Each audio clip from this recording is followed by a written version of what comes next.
We would now like to invite Qualys' CISO and SVP of Security Solution Architecture, Jonathan Trull, along with Richard Seiersen, Chief Risk Technology Officer, to the stage to discuss how insights from the front lines can help organizations in operationalizing and quantifying their cyber risk.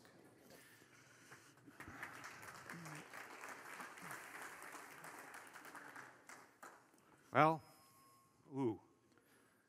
to the victor go the spoils. I don't know why I'm dinging, by the way. Are we done dinging? Great. All right. Well, thank you all for being here.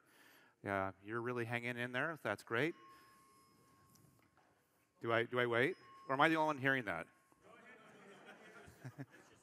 Just me? Just me? Okay. You know, when you start to lose it, you start to hear random sounds repetitively. Yeah. We do have slides, but we're tired, so we're going to sit here and go for it. All right? Yes. Fake fire alarm so you can continue. Oh, okay. Fake fire alarm.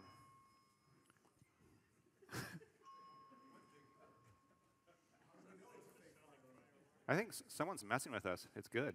All right. All right, here's our agenda for today. The why, the what, and the how of risk quantification. That's going to be me. I'm just going to cover that. And then the rest will be my esteemed colleague here, Jonathan Trull, on perils of risk assessment without quantification, Qualys' risk quantification journey, top-down, bottom-up, or hybrid approach, where to start and why, and a model framework for operationalizing cyber risk. The second largest T company in the world was concerned with ransomware. More so, they were concerned with business disruption. This is understandable. They were in the business of shipping twigs and leaves around the globe to tens of thousands of stores for millions upon millions of customers.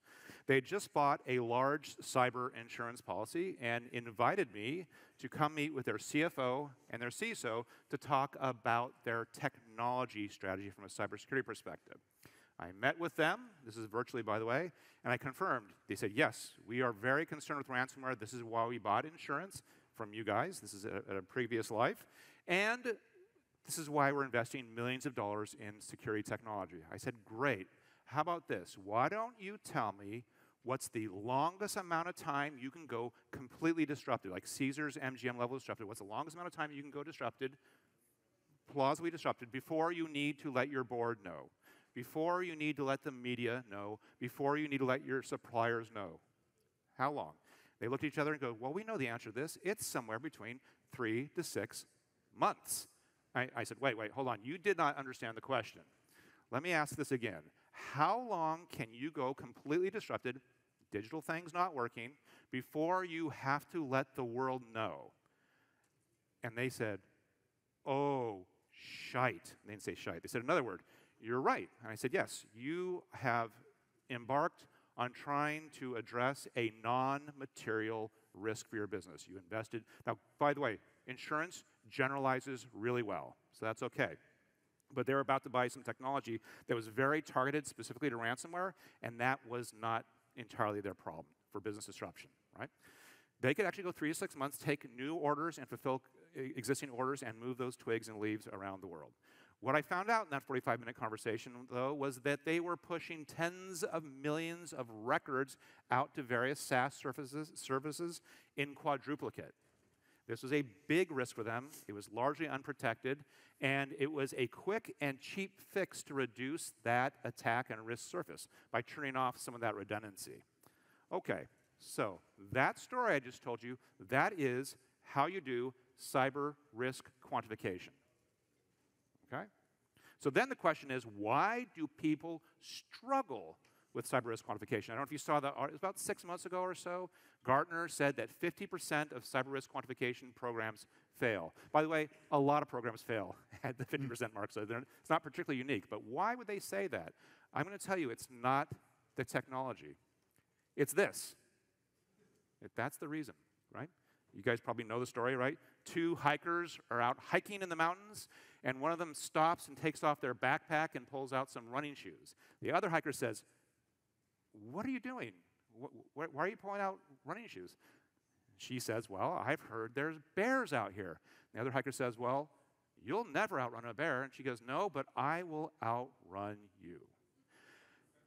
the first thing, there's several things that block us, but the first thing is we have an expectation of having to have perfect measurement, perfect data to make a perfect prediction. And that's perfectly wrong, right? What our goal should be in any form of measurement, in particularly cyber risk quantification, is to beat the competing model, to improve in our capabilities without breaking the bank in the process. But if your goal is to have perfect data, perfect information to make perfect forecasts about some perfect future that does not exist, you've already lost. All right, this is a sniper. Most of you are snipers or have been snipers. That happens again, I'm going to scream. I won't scream, I'm just kidding. That's a sniper, so what do snipers do? I'm going to shoot that one guy.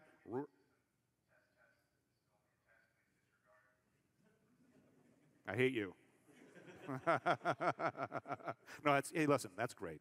We need that. It's a good thing. All right. It's de-risking us. It is. Right now. I feel both more comfortable and annoyed at the same time. Sorry. So there's I'm going to shoot that guy running across the field right between the eyes, right? I'm going to de-provision that identity. I'm going to patch that system, right? I'm going to, whatever, remediate work, but it's all Boolean true work. There's no uncertainty at all. I'm doing work. I'm a sniper. That's what I do. Now, if you're doing cyber risk quantification, you're probably playing this game here. You're a general. You're not asking, do I shoot that person? You're asking, am I bombing the right country? Generals are in the business of using models to allocate resources to battle. That's what generals do. And if you're a CISO or going to become a CISO, that is your job. If you do not recognize that's your job and you're still functioning as a sniper, you will fail at cyber risk quantification. You also fail in being a business partner and being the kind of leader that belongs in the boardroom. So if you have, by the way, aspirations to do cyber risk quantification, which you should, and to be a leader, you need to know that your job as a general. By the way, we need a lot more snipers than we need generals. Some don't make it. It's okay. We need good snipers. All right, so here's a question. I'm going to ask a few of you to answer this, just maybe 3 of you, all right? So we have targets here, right? Upper left one here, perfect precision, perfect accuracy, bullet holes right in the middle, right? Great grouping. You go to the right, you don't have very good precision, but you have accuracy, right? You have bullet holes or arrows, whatever, kind of around your target. Lower left, you have great precision, horrible accuracy, really tight coupling off the side. And then this lower right one here, you don't have either precision or accuracy. So here's my question. I'm going to ask the people who look like they don't want to be asked, all right? Which one is the most expensive? Now, if your reaction to that question is, you're making me feel nervous, I don't have enough context, I don't want to answer that. If that's how you feel and you think, then that just means you're normal, okay? But still, here's my question. Which one is the most expensive? First. I'm going to say no accuracy, no precision. So you're going to go with this one right here, all right? Okay, great. That's one answer. Someone else who has a different answer. Top left, that's the most expensive, okay? And one more answer that might be different than that. Top right, okay. So I've done this maybe several thousand times, all right? Do this with CISOs all the time. About 1% of the time, they get this right. It's actually this one. It's this one. Let me tell you why. First of all, getting lots of data is very expensive. By the way, good vendors are in the business of getting you great data at a lower cost, right? That's what we do. That's what Qualys does. By the way, a lot of vendors do that. They're in the business of getting you data in a way that's accessible and relatively cheap. But getting data, getting perfect information is very expensive. In this case, you got perfect information and it's perfectly wrong. So you reap all the rewards of all that expense and the losses, all right? One of my favorite quotes. Although this may seem a paradox, all exact science is based on the idea of approximation. If a man tells you he knows a thing exactly, then you can be safe in inferring that you are speaking to an inexact man. Right? So this is all about the point of view. I'm going to argue that, again, the thing that stops people from doing cyber risk quantification in a way that matters, that makes them better than the competing model, is the wrong point of view. And it's the cheapest thing to remediate. All right. So what is risk quantification? Here's another really great quote. A problem well defined is a problem half solved. So what is risk quantification? Sumedh shared some of this from my book. I'm going to share just a little bit more with you, okay? My book. By the way, if everyone here bought my book, I'd be able to take my family out once to Chipotle without chips. So I'm not here to sell books, okay? All right, so just know that. All right, so measurement. This is really important. What is measurement? A quantitatively expressed reduction of uncertainty based on one or more observations. Measurement is a quantitatively expressed reduction of uncertainty based on one or more observations. Right, and you saw this before from Sumedh.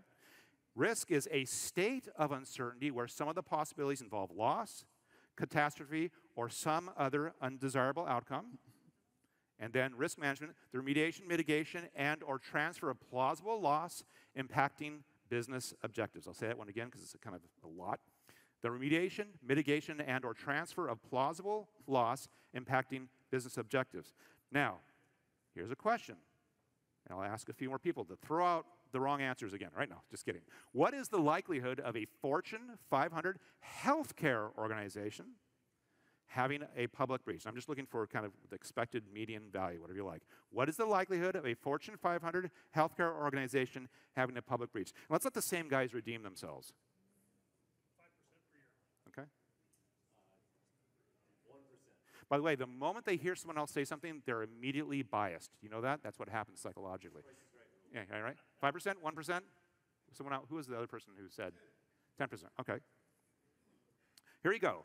So what do you notice about this, by the way? Healthcare, yeah, it's kind of, you guys were all within, likely, you're within the range, given this, by the way, there's a relatively small amount of healthcare organizations that are in the Fortune 500, right? So that's why that distribution, well, I'm not gonna do a lot of math, don't worry, but why that thing is kind of spread out is because there's not a lot of information. There's not a lot of companies in there. We have a lot more companies in retail in the Fortune 500, but your numbers are right.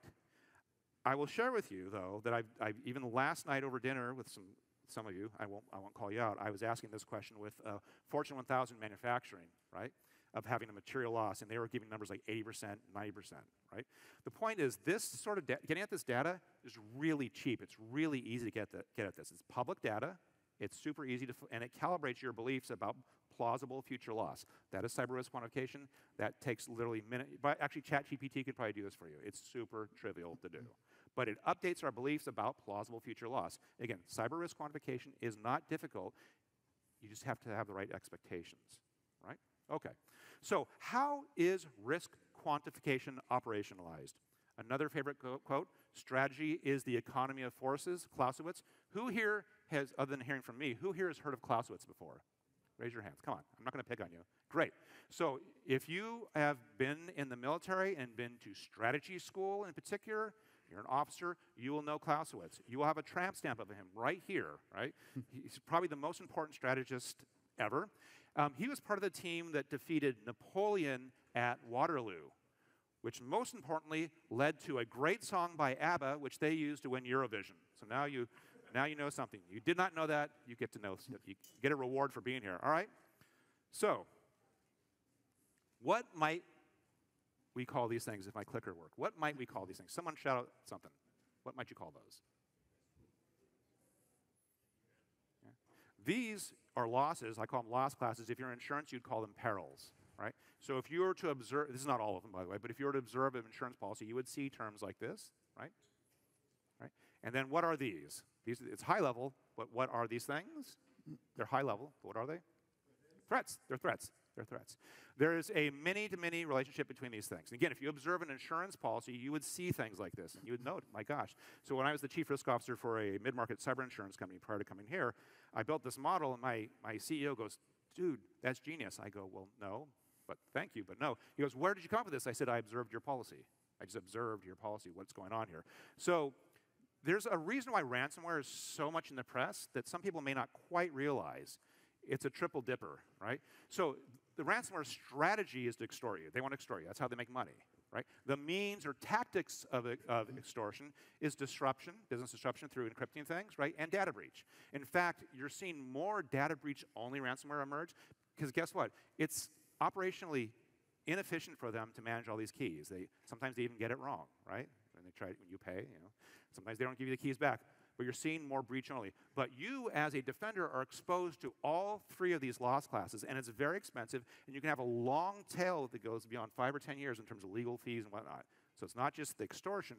You have a triple dipper in terms of costs. All right? So let's say you decide, and this is very high level, you decide that these are the risk scenarios you're concerned about. Maybe it's for your whole company. Maybe it's for a business unit. Maybe it's for a crown jewel or some other concept, right?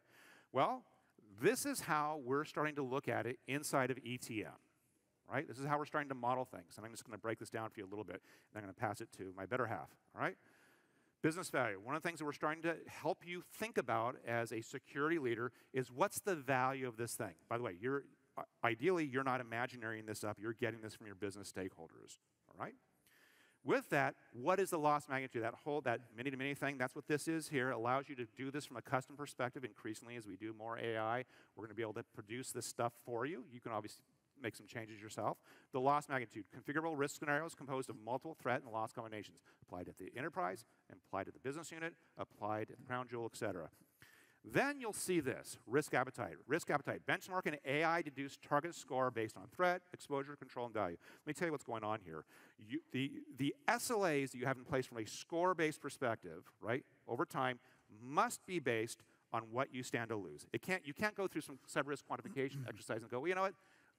I feel like it's a 400, or I feel like it's a 200, right? It has to be informed. So what we're doing is we're bringing together the cyber risk quantification in an easy-to-think about and talk about manner, like the example I gave you with the T one, and I have many, many more of those, right?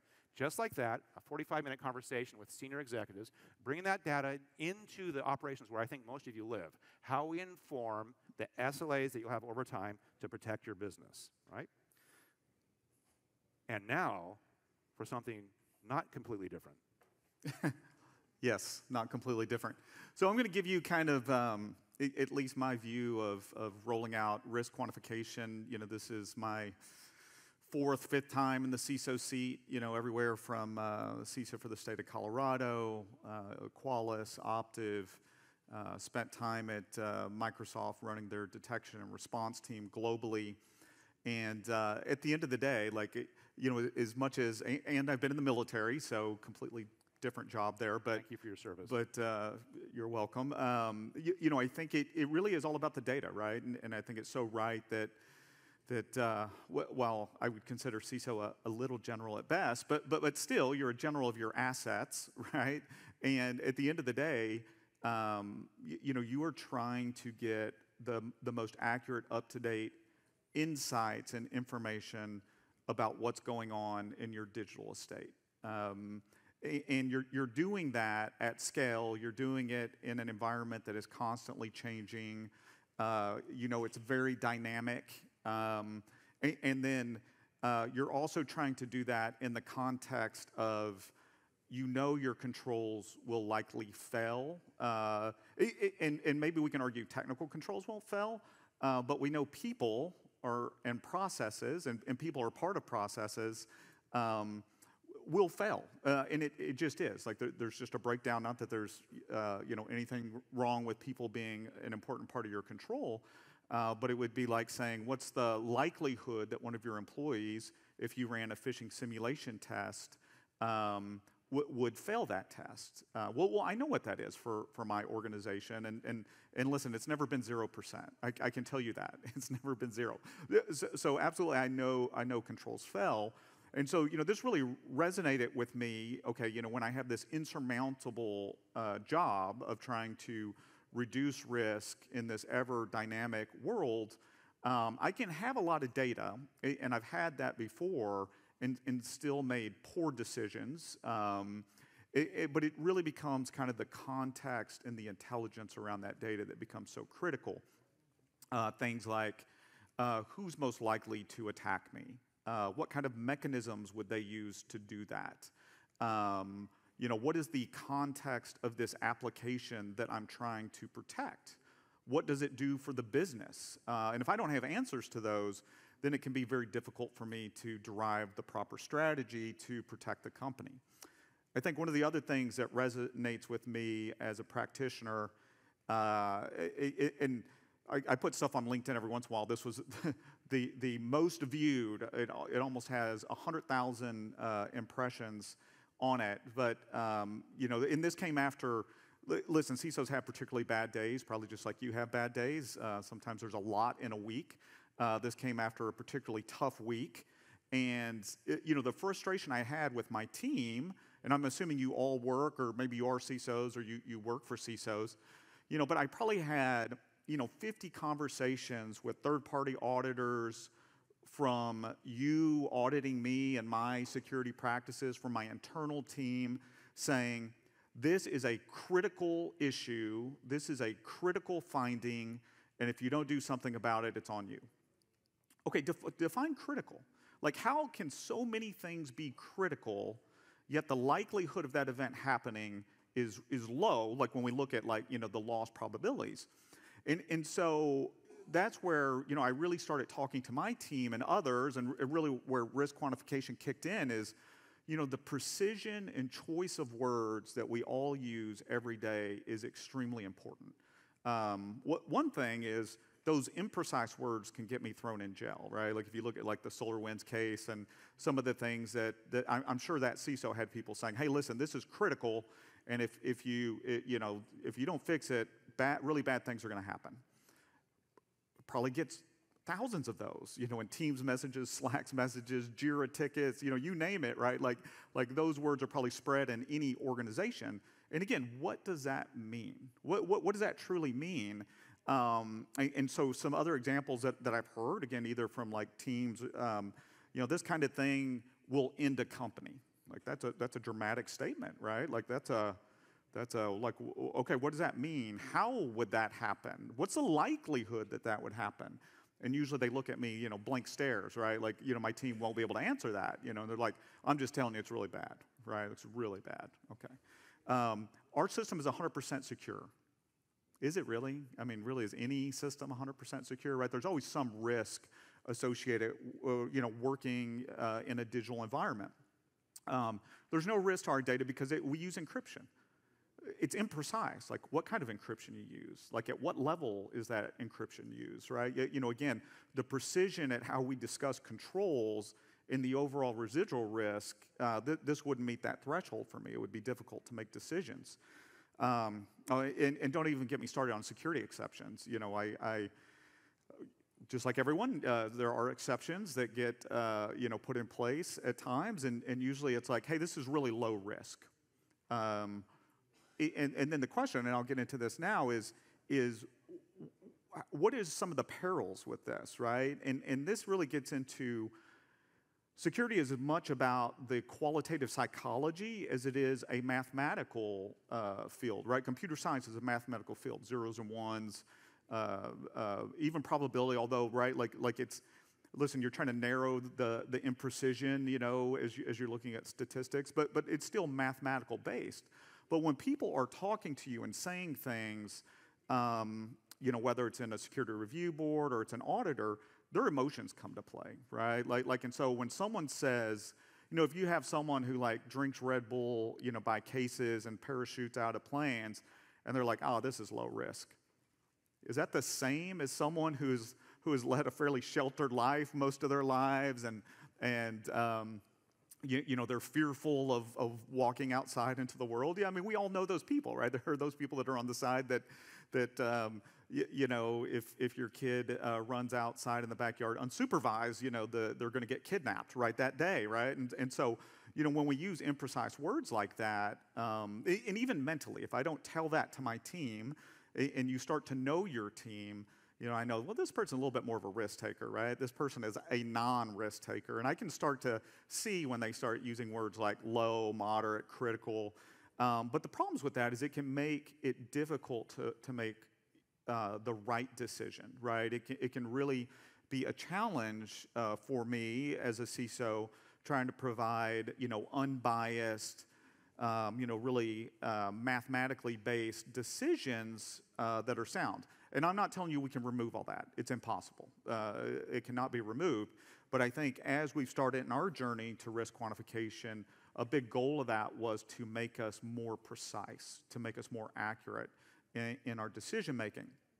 And so I'll just give you a little bit of, and this isn't necessarily like per se a Qualys journey, but let me just tell you like my journey over my career. So on the far left side, really started with what I would call project narratives and operational metrics. And those would be things, for example, State of Colorado many years ago, we took very much like a FedRAMP-oriented process. Anyone else familiar with FedRAMP in here or had to interact with FedRAMP, right? So we would make agencies provide us with their metrics and narratives, and they would do it once a year. So how accurate is that information? They'd go out and hire a third-party consultant who would spend about 3 months compiling this 500-page report that they would then deliver to me, right? And again, it would say things like this: 122 security vendor assessments have been performed. And I'm like, okay, what do I do with that? Like, if I report that up to my CIO, what decision do they make on that? Our patching SLA was breached by engineering. Well, what does that mean? Like, okay, they didn't, but did they not? I mean, like, did they breach it on the low-level vulnerabilities that aren't being exploited, right? Like, what is the risk of the residual? I just had all of these questions and trying to answer those. Or, a new SIM deployed. Hey, we rolled out MFA. We did, all of these things.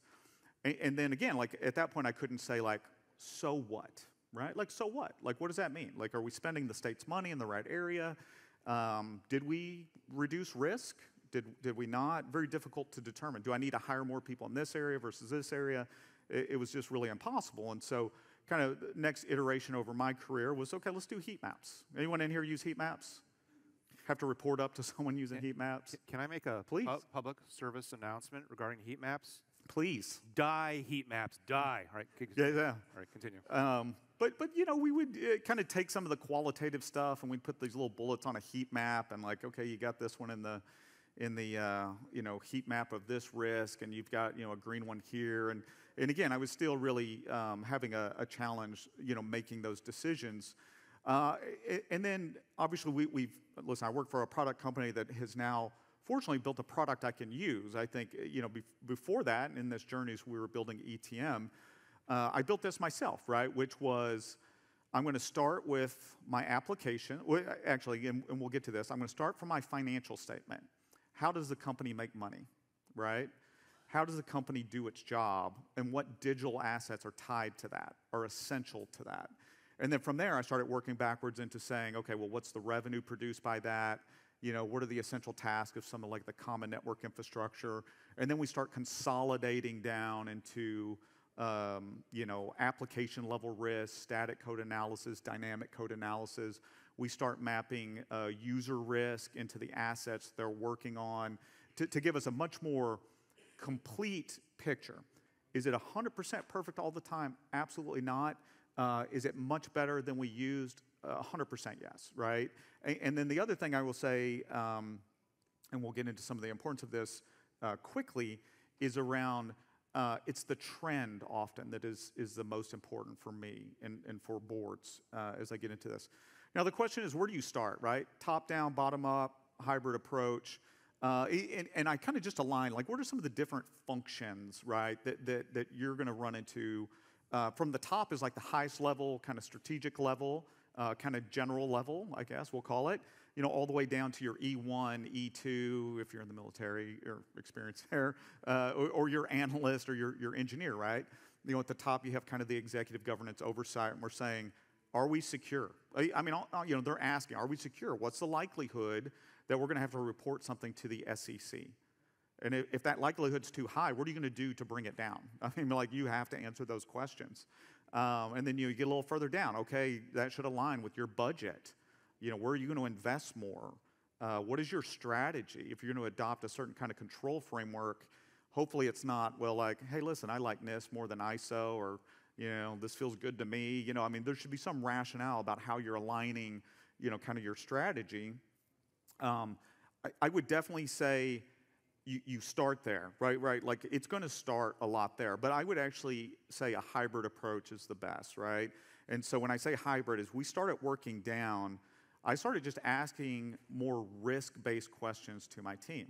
And so my vulnerability management team especially, completely freaked them out, right? Because they would come to me and say, you're always going to get, like, so-and-so's not moving fast enough, they're not, patching. So what? What does that mean? Like, what does that mean? Well, it means they're not patching it. I know, but what does that mean for our business? Like, what's the risk that that's going to be exploited? I don't know, we haven't thought about that. I'm like, well, let's think about that, right? Before we get really bent out of shape with, this specific team that they breached our SLA, let's have a discussion about what does this mean for the risk at our business. And that was completely new to our folks, right? Because again, they're very focused on here's what our standard operating procedures are. If this level of CVSS score breaches this SLA, it gets escalated, right? And so, I say hybrid, we at least started bringing that conversation into those teams. And then specifically with my security, architecture, and engineering team, these are the folks that select products.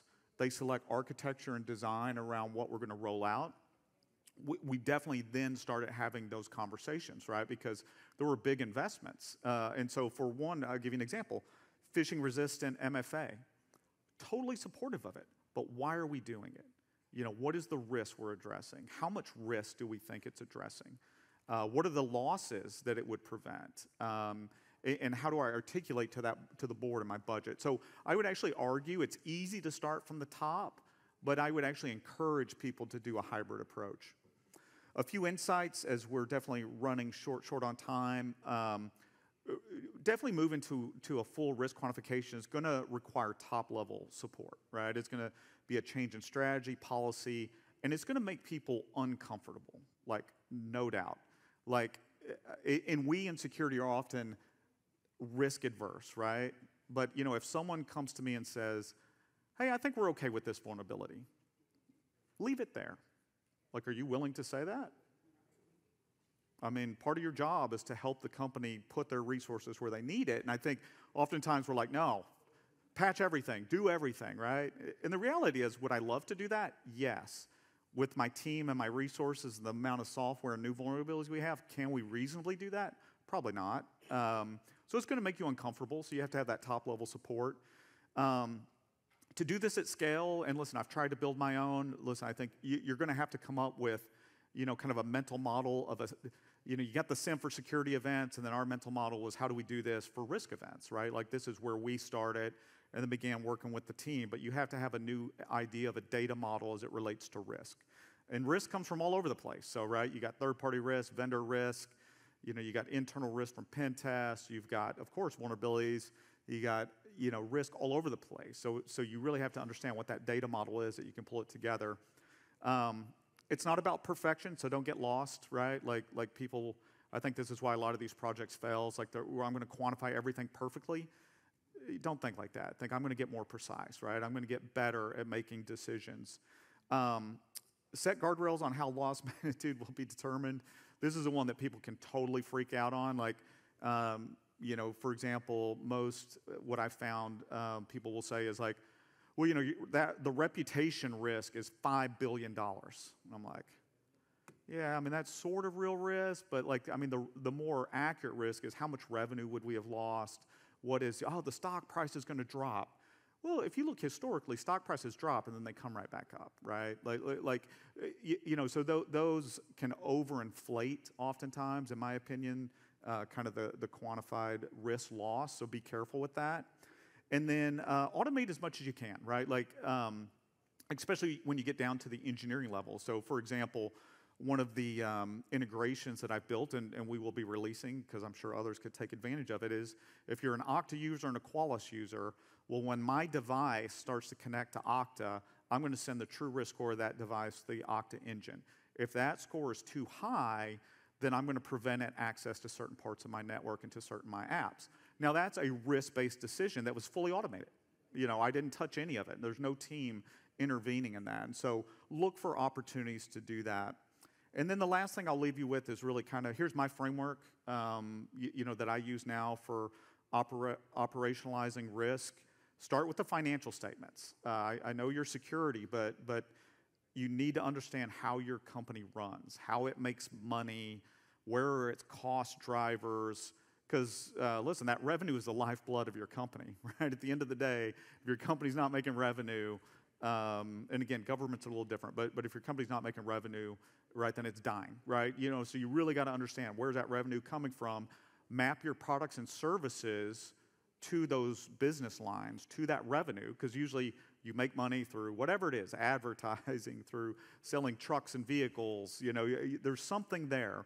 Obviously, then you have to map your digital assets into those different products and services. Then you have to start identifying all the risks, normalizing them so that they make sense.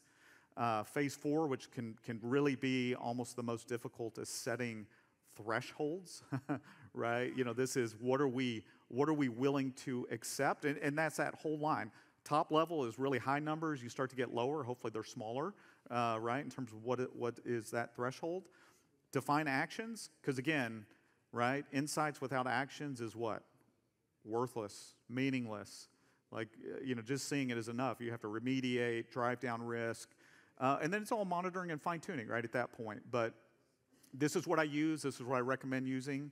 And at the end of this, when we work through all of this, this is kind of what we ended up, even internally now, right? Like I've transitioned. This isn't real Qualys data, obviously. We can't share that for obvious reasons. But this is a real mock-up of, in essence, what I show to the board now, right? So I've moved completely away to now just delivering kind of this business-aligned risk modeling.